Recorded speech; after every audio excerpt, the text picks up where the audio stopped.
আসসালামু আলাইকুম, সবাই কেমন আছেন? আমি আজকে খাসির রেজালা রান্না করলাম, তাই আপনাদের সাথে শেয়ার করতেছি।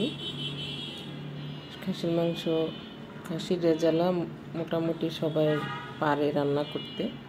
তারপরেও এক একজনের রান্না এক এক রকম, এক এক ধরনের, এক এক কৌশল জানে।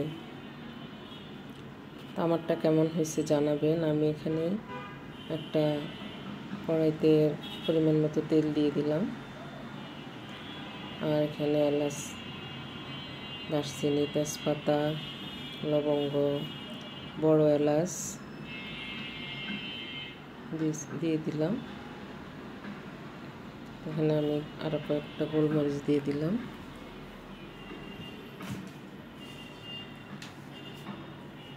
লং দিয়ে দিলাম।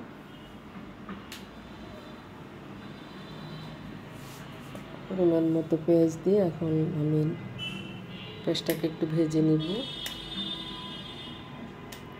হলুদ দিয়ে দিলাম 1 চামচ, মরিচ দিয়ে দিব 3 চামচ,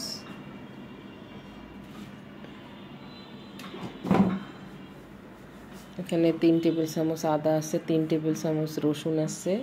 3 কেজি মাংসের মধ্যে 3 কেজি আমি পরিমাণ এটা দিলাম। আপনাদের কম পরিমাণে মাংস হলে কম পরিমাণে দিবেন। এখানে 3 চামচের মতো জিরা দিয়ে দিলাম। চামচটা ছোট, 4 চামচ দিছি।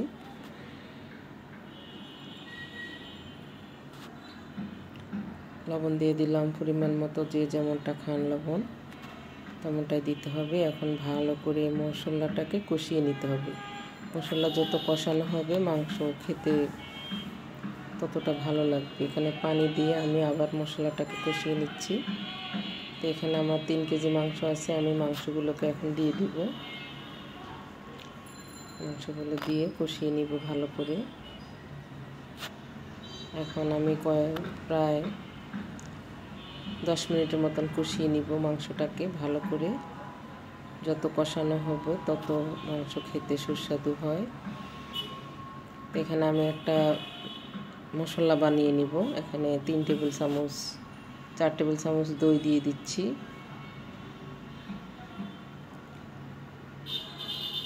কয়েকটা কাঁচামরিচ দিয়ে দিলাম। এখানে কাঠবাদাম ভিজিয়ে রাখছিলাম, কাঠবাদাম দিয়ে দিছি প্রায় 10-15টার মতন। কাজু বাদামও দিয়ে দিছি 10-15টার মতন।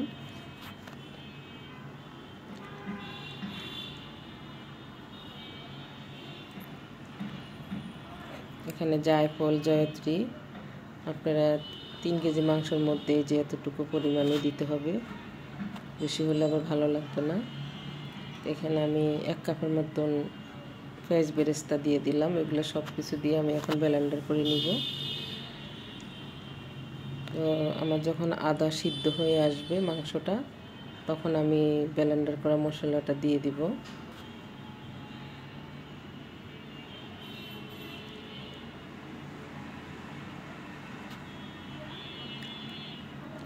এখন ঢেকে দিয়ে আরও আধা ঘন্টার মতো রান্না করব। আসলে মাংস তো আর খুব দ্রুত হয় না, মাংস রান্না করার সময়ের ব্যাপার। তাই ভিডিও স্কিপ করে করে রান্না করতে হয়, ভিডিও করতে হয়। তারপরে এখানে এখন দিয়ে দিচ্ছি আমি দুধের গুঁড়ো 2 টেবিল চামচ দিয়ে দিলাম। 1 টেবিল চামচ চিনি দিয়ে দিলাম।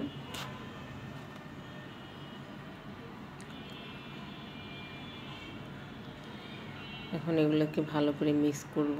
তারপরে এখানে পেঁয়াজ বেরেস্তা দিয়ে আবার রান্না করব।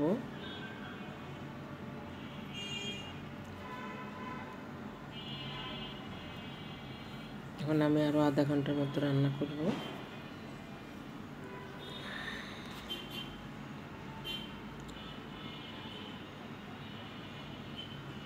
গরম পানি দিয়ে দিছিলাম, আরও 3-4 কাপের মতন গরম পানি দিয়ে আবার রান্না করব। এটা তো যতক্ষণ না নরম না হবে। এখন 3 চা চামচ ঘি দিয়ে দিচ্ছি। ঘিটা অবশ্যই দিতে হবে।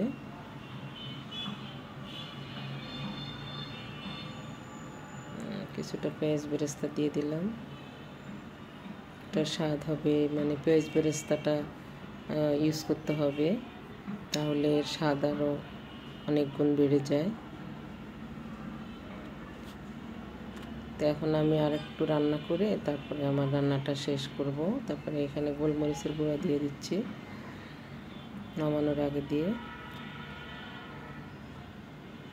গোলমরিচটা দিয়ে আমি আর কতক্ষণ রান্না করব।